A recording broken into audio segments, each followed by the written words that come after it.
feliz sábado para todos. Amén. Que el Señor les bendiga en esta noche y todos bienvenidos a la casa del Señor. Amén. Hermanos, esta semana ha sido una semana donde las noticias están enseñando muchas cosas horribles. Unos padres agarraron 13 hijos y los torturaban, no los dejaban bañar, casi no les dejaban comida. Dice que en el día se comía una sola comida por el día.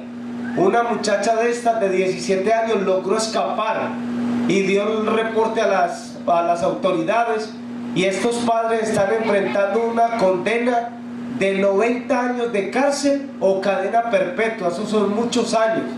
Hermanos, el enemigo sabe que el tiempo se le está terminando y el enemigo sabe que él va a destruir lo que él pueda destruir en el menor tiempo. Pero confiamos, hermanos, que nosotros tenemos nuestra vida guardada en la mano de Cristo Jesús, para que, hermanos, cuando Cristo venga podamos alcanzar la salvación con todos los redimidos. Vamos a ir de rodillas para pedir al Señor su bendición en esta noche. Padre, te damos gracias en el nombre de Jesús por habernos traído a tu casa de oración.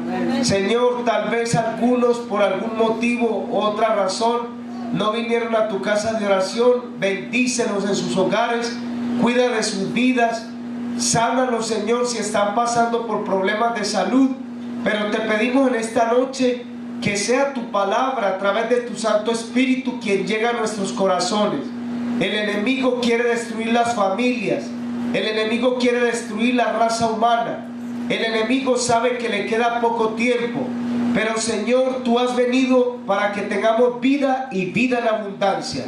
Señor, ayúdanos cada día a hacer tu voluntad. No permitas, Padre, que las influencias del mundo o cualquier espíritu que no sea tuyo, Señor, nos arrastre afuera del camino, sino al contrario, que permanezcamos firmes en tu palabra, en esta verdad, Señor, que nos va a llevar contigo al reino de los cielos. Gracias por haber guardado a Giovanni y su vida, Señor. Gracias por haberlo traído también con bien. Señor, tal vez algunos no cuentan sus testimonios de tu poder y de tu misericordia, de la grandeza que tienes, Padre, pero te damos gracias porque tu misericordia es la que cuida nuestras vidas y nos mantiene hasta este mismo momento. Gracias por tus bendiciones. Oramos en el nombre de Cristo Jesús. Amén y amén. Recibimos, hermano, una llamada ayer. El hermano Isaías tenía 3 días perdido y ya eso nos preocupó, no podíamos dormir, y en la mañana nos fuimos a buscar la compañía donde el hermano trabaja. Pues resulta que ellos salieron a Fayetteville antes de la nieve a tirar sal en las calles, y parece que la nieve en el lugar fue tan intensa que no pudieron regresar esa noche a su casa. Por allá se tuvieron que quedar. Y hermanos, el hermano no tenía cargador, su celular se quedó sin carga, la hermana estaba llorando, estaba preocupada. Todas estas cosas van pasando, hermanos, como pruebas para que nosotros nos afiancemos en la fe. Gracias a Dios, pues apareció el hermano y ya está en su casa de regreso. Le damos también gracias a Dios porque el Señor hace posibles todas las cosas. El tema lleva por título El poder del Evangelio en la vida del cristiano. Vamos a ver qué dice Romanos capítulo 3, versículo desde el 10 hasta el 12. Romanos capítulo 3,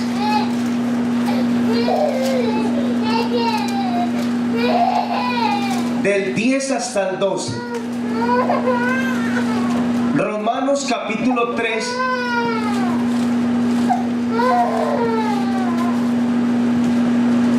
del 10 al 12 dice: como está escrito, no hay justo ni aun uno, no hay quien entienda, no hay quien busque a Dios. Todos se desviaron, a uno se hicieron inútiles.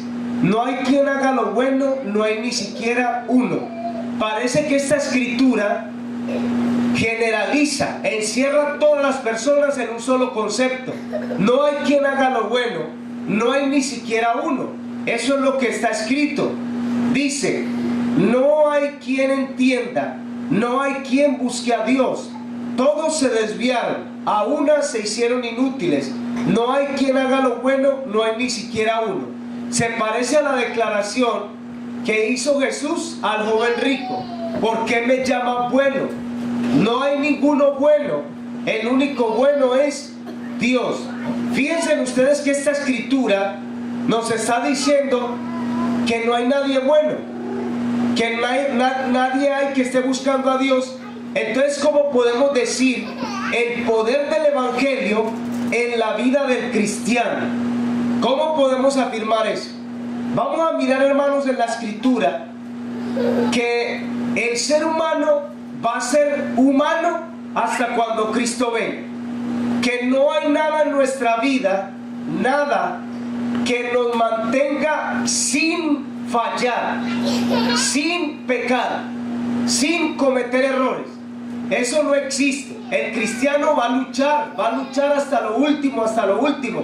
No que practique el pecado, sino que la vida de esa persona sea una vida de lucha. Eso es lo que vamos a ver. Vamos a ver el caso del apóstol Pablo y Pedro. Gálatas capítulo 2, versículo 1.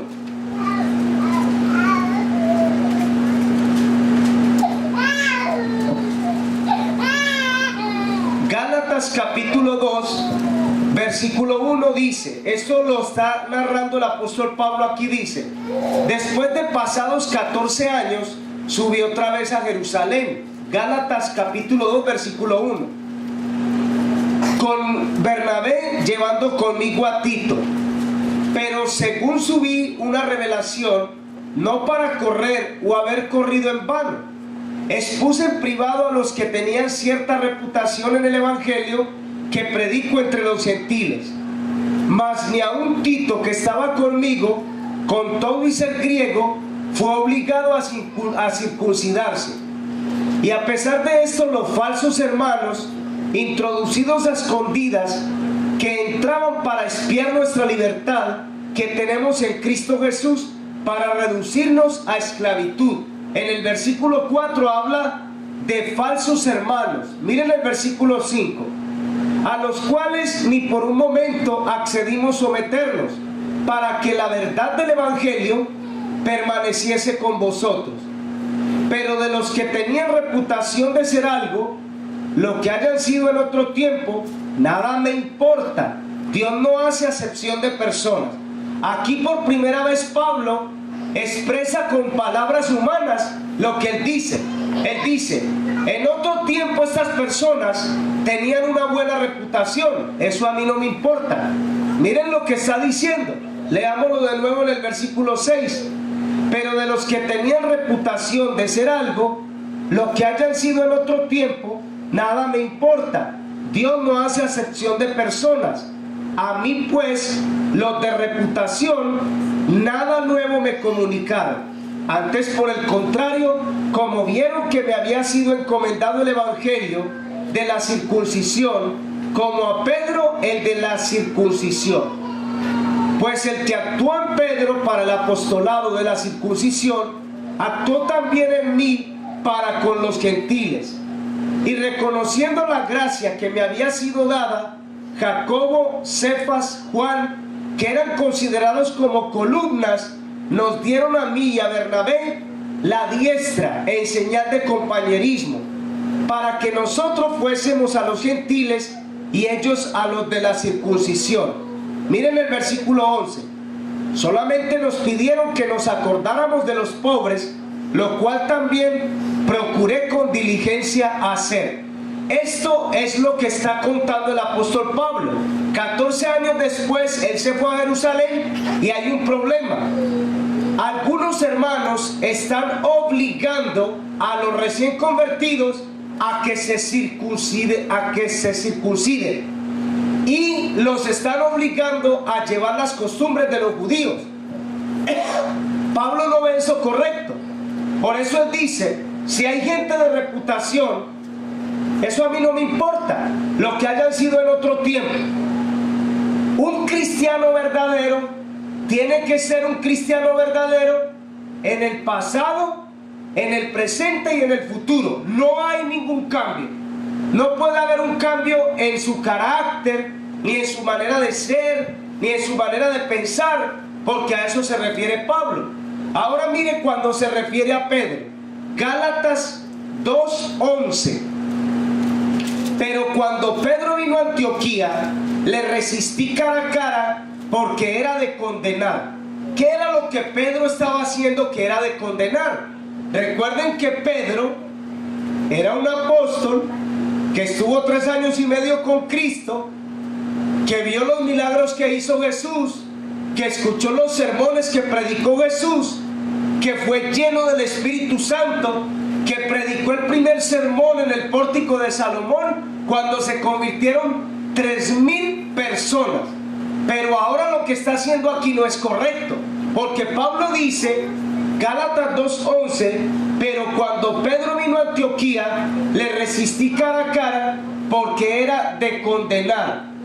Pues antes que viniesen algunos de parte de Jacobo, comía con los gentiles, pero después que vinieron, se retraía y se apartaba, porque tenía miedo de la circuncisión, y en su simulación participaban los otros judíos, de tal manera que aún Bernabé fue también arrastrado por la hipocresía de ellos.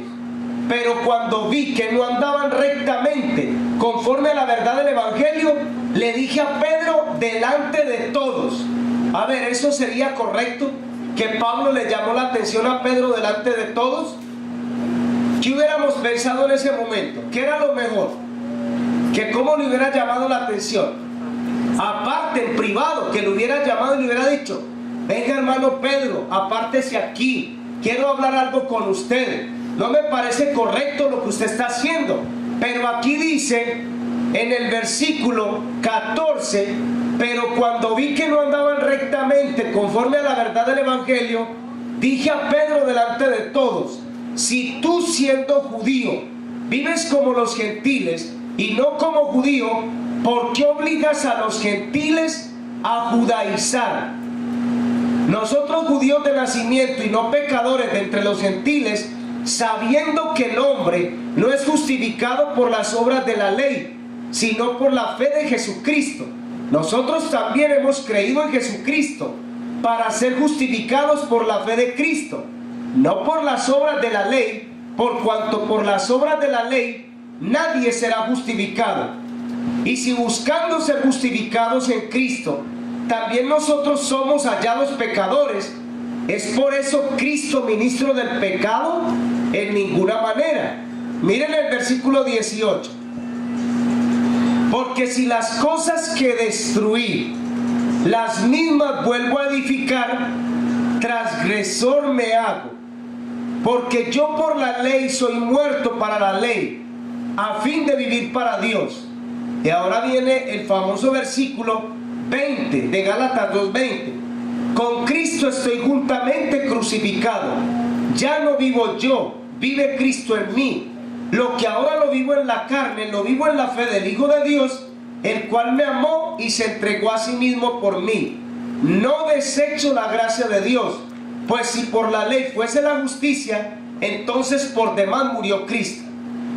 Esta clase de cristianismo que vivía Pedro y que vivían estos hombres, era un cristianismo como el del fariseo. Señor, yo ayuno 2 veces a la semana, doy diezmos de todo lo que gano, yo hago esto, hago aquello. Eso no es malo. Ayunar no es malo, dar diezmos no es malo. El problema era que el fariseo lo hacía para ser visto de las demás personas. No había un cambio en su corazón. Las cosas que hacemos nosotros sin haber un cambio en nuestro corazón, eso es tiempo perdido. Era lo que estaba haciendo Pedro. Pedro estaba obligando a los hermanos a que practicaran las costumbres y tradiciones que tenían los judíos. Cuando llegó Pablo le dijo, pero ¿cómo es que tú siendo judío y no guardas las cosas de los judíos, porque vas a obligar a nosotros a que practiquen las cosas de los judíos? Por eso dice en Gálatas 2:11, dice, era de condenar. la actitud del apóstol Pedro era de condenar y le resistí cara a cara. Eso es lo que dice el versículo. Entonces, hermano, en el cristianismo se cometen errores. Esto era lo que estaba pasando con Pedro. Pedro cometió ese error. Ahora que estamos estudiando el libro de Hechos de los Apóstoles, ustedes se van a dar cuenta que en ese libro dice la sierva del Señor este caso. Cuando Pablo reprendió a Pedro, dice que Pedro, con una actitud humilde, reconoció su error y aceptó la amonestación. Eso es todo. Hermano, no quiere decir que porque Pedro estaba lleno del Espíritu Santo ya no iba a cometer más errores. Recuerden que Juan Bautista fue ungido por el Espíritu Santo desde antes de nacer, desde el vientre de su madre. ¿Qué sucedió con Juan al caer preso en la cárcel? Dudó, mandó a los discípulos a que le preguntaran a Jesús: ¿eres tú el Mesías o estamos esperando a otros? La duda es pecado, porque la duda es incredulidad. Él vio a Jesús, vio el Espíritu Santo descender en forma corporal de paloma arriba de Jesús cuando iba a ser bautizado. ¿Por qué entonces ahora, si había oído la voz, este es mi hijo amado en el que tengo contentamiento, por qué va a mandar a preguntar si este es el Mesías o estamos esperando a otro? ¿O quién es el verdadero Mesías? Fíjense ustedes que en un momento la fe le vaciló. O sea, llegó un momento en que humanamente se llenó de una pregunta y dijo: ¿será este el Mesías o no será el Mesías? Hermanos, ¿será que nosotros vamos a llegar un día a tambalear en la fe? Vamos a llegar un día, hermanos, a ser sacudidos por Satanás, porque Cristo le dice a Pedro: Satanás los ha pedido para zarandearlos como a trigo. Yo he rogado por ustedes para que su fe no falte. Entonces, el poder del evangelio en la vida del cristiano lo transforma. Por eso Pablo dice aquí en Gálatas 2:20: con Cristo estoy juntamente crucificado. Ya no vivo yo, mas vive Cristo en mí. Y lo que ahora vivo en la carne, lo vivo en la fe del Hijo de Dios, el cual me amó y se entregó a sí mismo por mí. A ver, ¿vamos a caer? Sí. ¿Qué vamos a hacer? Levantarnos. En el libro de Proverbios dice: 7 veces cae el justo y aún vuelve a levantarse. Es de humanos cometer errores, fracasar, y tenemos que aprender de los errores. Un error que cometemos no puede volverse a repetir en nuestra vida. Ya lo hicimos una vez, no podemos volver a caer en la misma situación. ¿Qué nos dice Efesios capítulo 4 y versículo 1? Adelante de Gálatas viene el libro de Efesios. Estamos en Gálatas y viene Efesios capítulo 4 y versículo 1. El apóstol Pablo dice: yo pues, preso del Señor, os ruego que andéis como es digno de la vocación con que fuiste llamado. A ver, ¿cómo Pablo quería que andaran los hermanos? Aquí dice en el versículo 2: con toda humildad, con mansedumbre, soportando con paciencia los unos a los otros, solícitos en guardar la unidad del Espíritu en el vínculo de la paz. Un cuerpo, un espíritu, como también fuisteis llamados, en una misma esperanza de vuestra vocación, un Señor, una fe, un bautismo, un Dios y Padre de todos, el cual es sobre todos, por todos y en todos. Miren qué interesante. Entonces Pablo dice: yo les ruego, hermanos, que mantengáis la unidad en el vínculo de la fe. Eso es lo que dice aquí en el versículo 1: a que andéis como es digno de la vocación con que fuiste llamado, con toda humildad, con mansedumbre, soportándonos con paciencia los unos a los otros en amor, solícitos en guardar la unidad del Espíritu en el vínculo de la paz. Miren qué tan interesante. Estos son los consejos que Pablo le está dando a la iglesia y a los hermanos en ese tiempo, a los efesios, y les está hablando de estas cosas, hermanos, que son importantes para la edificación de nuestra vida cristiana. Ahora miremos lo que nos dice Colosenses 1:10. Viene Filipenses y luego Colosenses, capítulo 1 y versículo 10. Colosenses 1:10. Para que andéis como es digno del Señor, agradándole ¿en qué?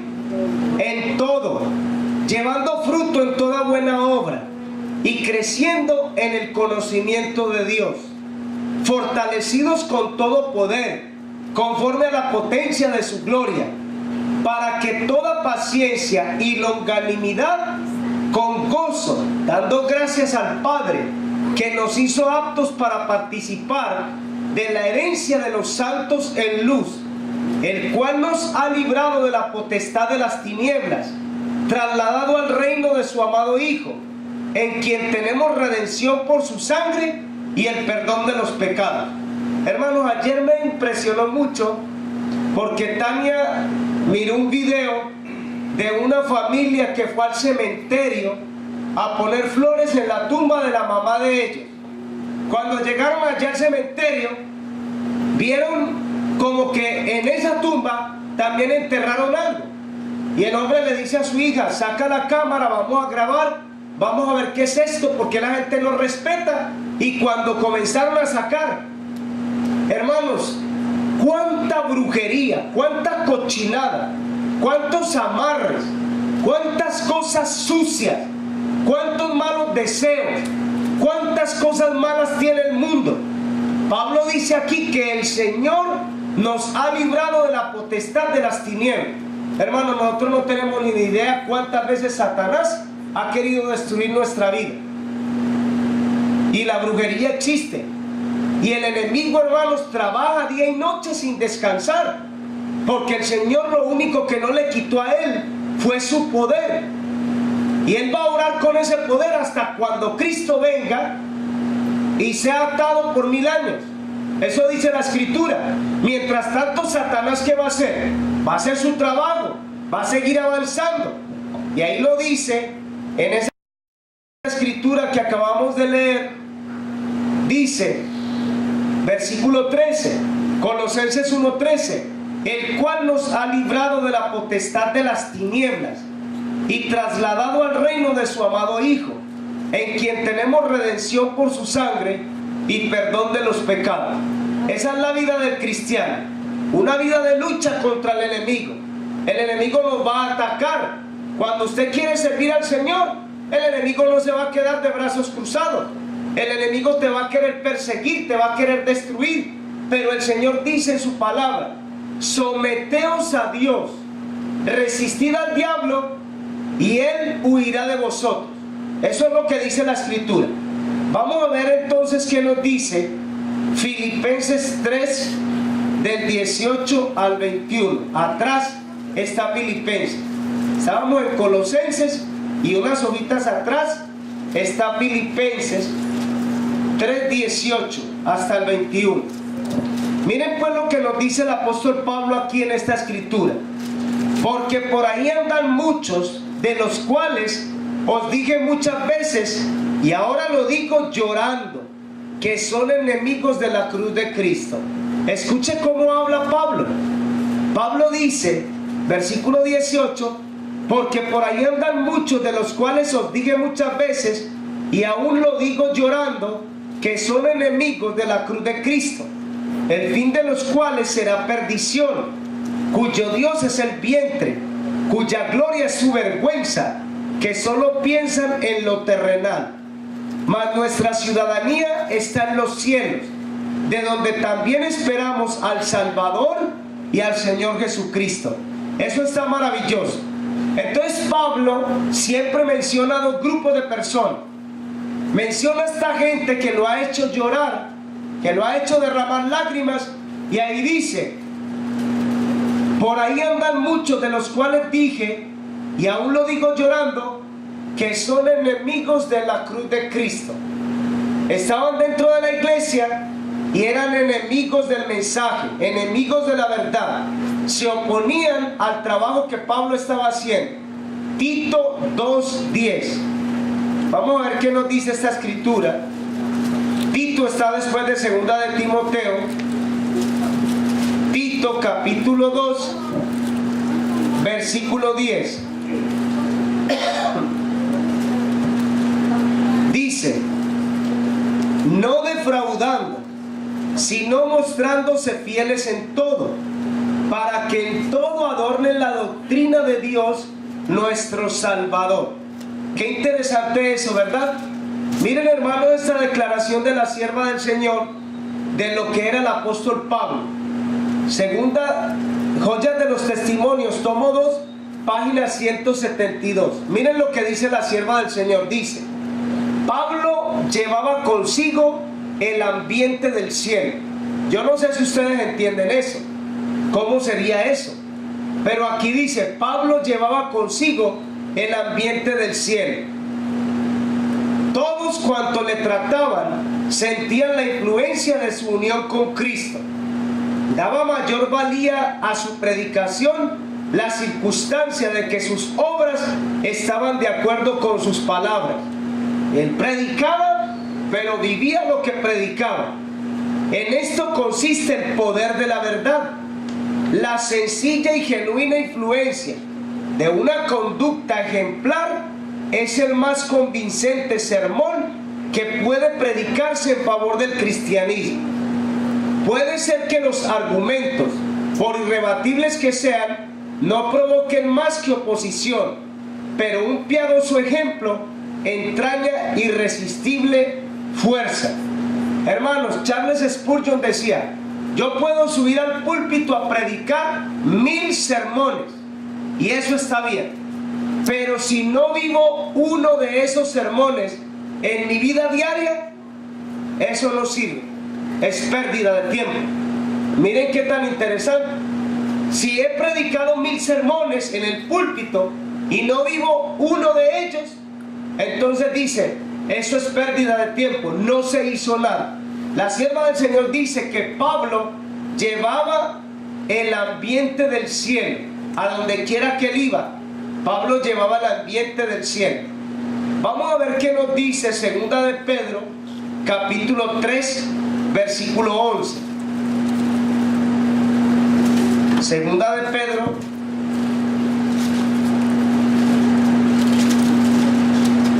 capítulo 3 versículo 11, y vamos a leer hasta el 14. Puesto que todas estas cosas han de ser deshechas, ¿cómo no debéis vosotros andar en santa y piadosa manera de vivir, esperando y apresurándonos para la venida del Dios, en el cual los cielos encendiéndose serán deshechos, y los elementos siendo quemados se fundirán? Pero nosotros esperamos, según sus promesas, cielos nuevos y tierra nueva, en los cuales mora la justicia. Ahora miren el versículo 14. Por lo cual, oh amados, estando en espera de estas cosas, procurad con diligencia ser hallados por Él sin mancha, irreprensibles y en paz. ¿Por qué fue que Pedro cometió ese error? Volvemos al principio.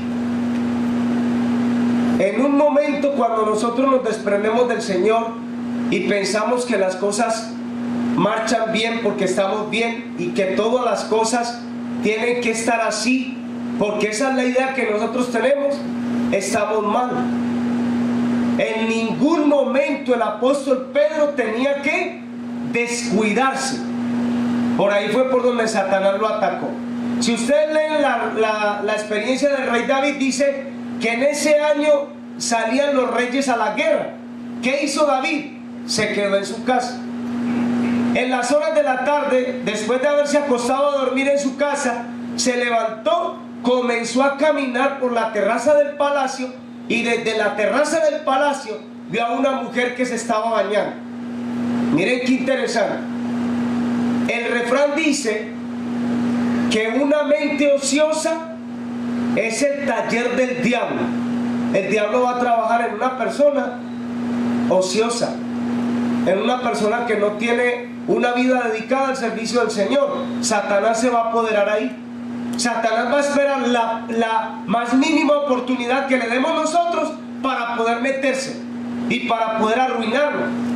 Eso es lo que Satanás quiere hacer. El apóstol Pedro dice: sabiendo que todo va a ser quemado, entonces vivamos en una manera piadosa, en una manera santa, irreprensible, sin mancha. Eso es lo que dice Pedro ahí en segunda de Pedro, donde acabamos de leer, capítulo 3, versículo del 11 hasta el 14. Miren lo que nos dice el Salmo 133, versículo 1. Vamos a ver esta declaración. Salmos 133, 1. Salmos capítulo 133, versículo 1 dice: mirad cuán bueno y cuán delicioso es habitar los hermanos juntos en armonía. Eso dice el Salmo. Ahora nos habla de la armonía, de la unidad, nos habla de compañerismo, nos habla, hermano, de esas cosas que deben de estar dentro de la iglesia siempre, sin faltar nunca. Mirad cuán bueno y cuán delicioso es habitar los hermanos juntos y en armonía. Eso es bien interesante. Primera de Corintios, capítulo 1, versículo 10. Vamos a mirar este pasaje. Primera de Corintios, capítulo 1 y versículo 10. Aquí el apóstol Pablo nos dice lo siguiente: os ruego pues, hermanos, por el nombre de nuestro Señor Jesucristo, que habléis todos una misma cosa, que no haya entre vosotros divisiones, sino que estéis perfectamente unidos en una misma mente y en un mismo parecer. Amén. Ese debe de ser el objetivo nuestro.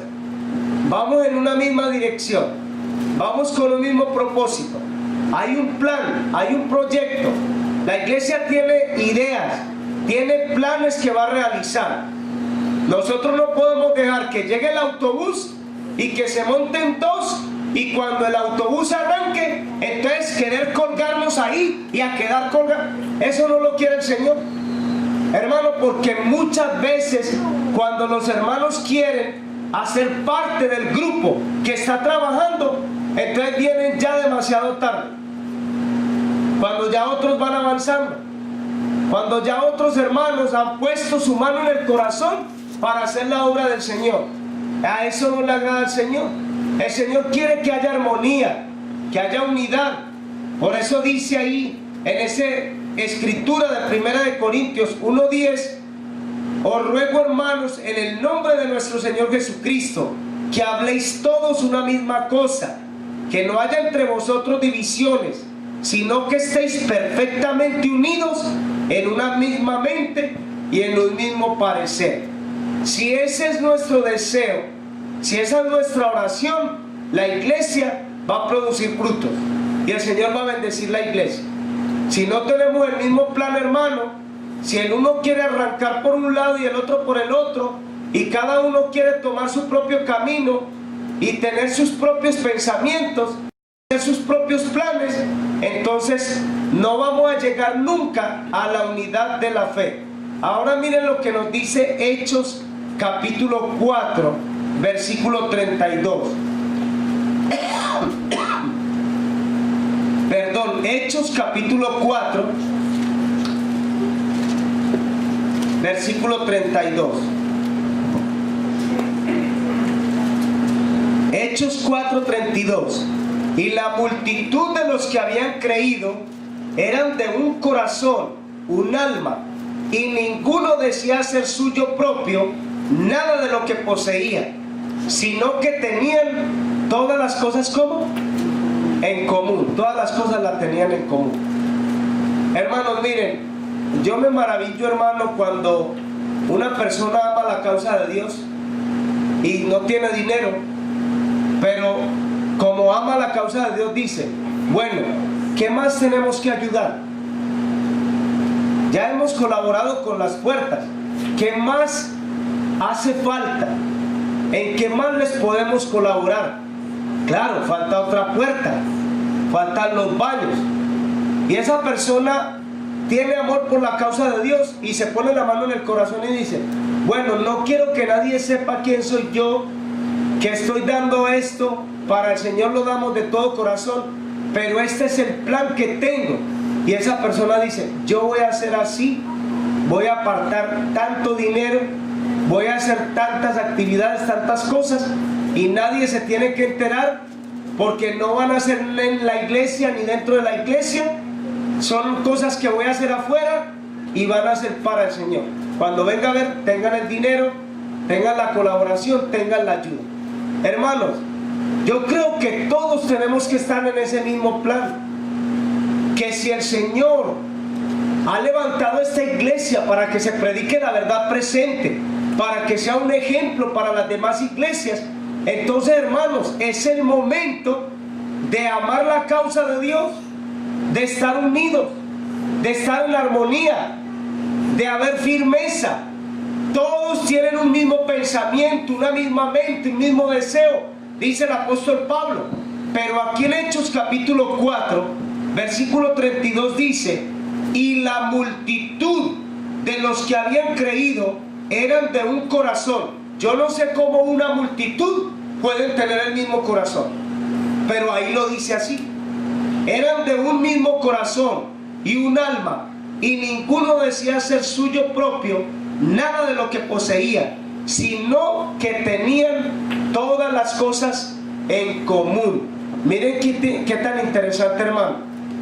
Y eso es lo que quiere el Señor.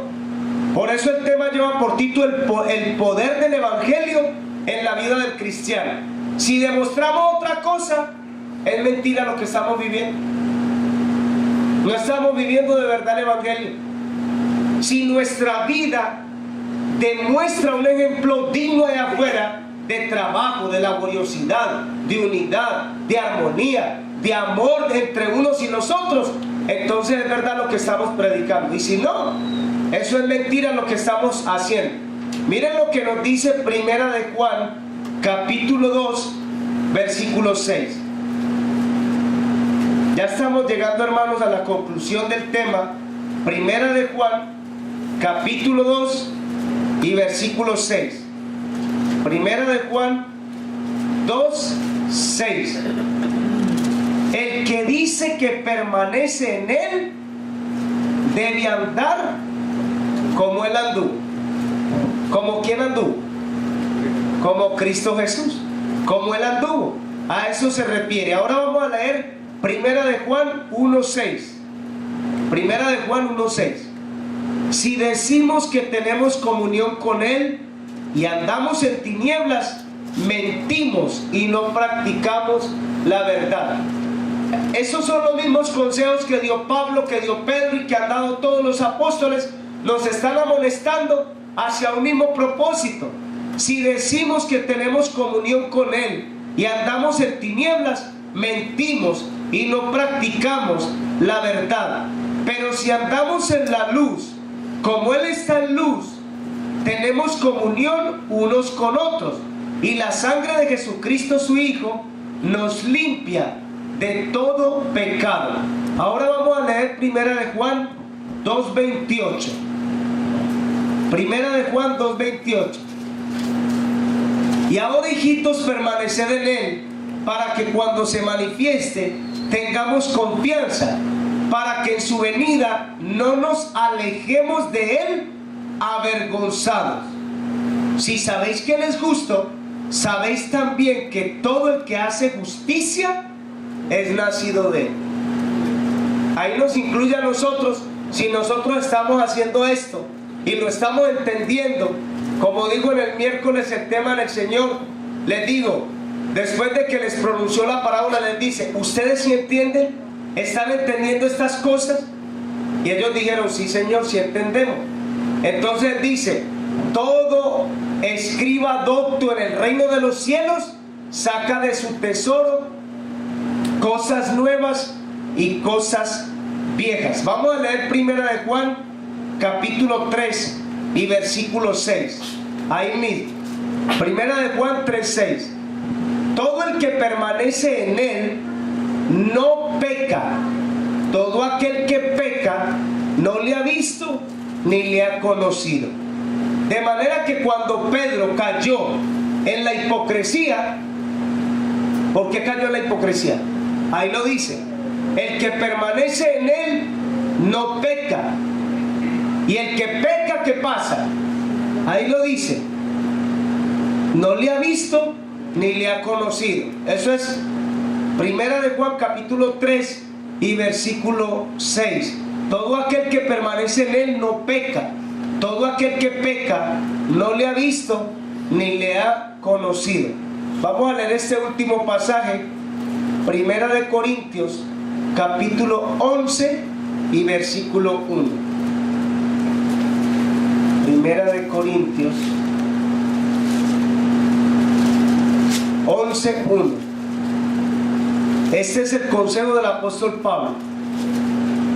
Sed imitadores de mí, así como yo de Cristo. Ese es el consejo del apóstol Pablo. Que imitemos a Él como Él imita al Señor Jesucristo. Hermanos, que el Señor les guarde y les bendiga, mi mayor deseo y oración, y también a nuestros hermanos en el internet. Hermanos, retengamos estos mensajes. Yo recuerdo que el hermano José Luis vino por una semana de oración hablando de la reforma del reavivamiento, la reforma del reavivamiento. Si no hay un cambio en nuestras vidas, eso es pérdida de tiempo. Y entre más conocimiento tengamos de la palabra de Dios, más responsables somos ante Dios, más castigo vamos a recibir. Entonces, hermanos, pidámosle al Señor que nos ayude. Estamos en un tiempo de lucha. El enemigo va a querer desanimarte, que no ores, que no vengas a la iglesia, va a querer quitarte la bendición. Pero el verdadero soldado de Cristo, ¿qué hace? Pelea, lucha, no se derrota a la primera, levanta la cabeza. Él es un embajador de Cristo. Él tiene en la mente el deseo de salvarse y se va a entregar en las manos de Cristo para alcanzar la salvación. Que ese sea nuestro deseo, hermanos, en esta noche. Vamos a ir de rodillas para pedir al Señor su bendición. Padre nuestro que estás en el cielo y tu presencia es en este lugar, santificado sea tu nombre desde ahora y para siempre. Señor, gracias por tu palabra. Señor, bendice tus hijos que estamos aquí en esta noche. Bendice también de manera extensiva a los que no pudieron venir, que se encuentran en sus hogares. Señor, como el enemigo quiere quitarnos la bendición, desanimarnos, nos ataca con enfermedades, con virus, con malestar en el cuerpo. Señor, pero hemos entendido que el justo, cuando se entrega en tus manos y hace tu voluntad, alcanza tu bendición. Entonces danos tu bendición en esta noche, que tu palabra quede grabada en nuestros corazones, que podamos entender cuál es tu voluntad y que vivamos una vida digna del evangelio que predicamos. Gracias por tus bendiciones, oramos en el nombre de Cristo Jesús. Amén y amén. Amén.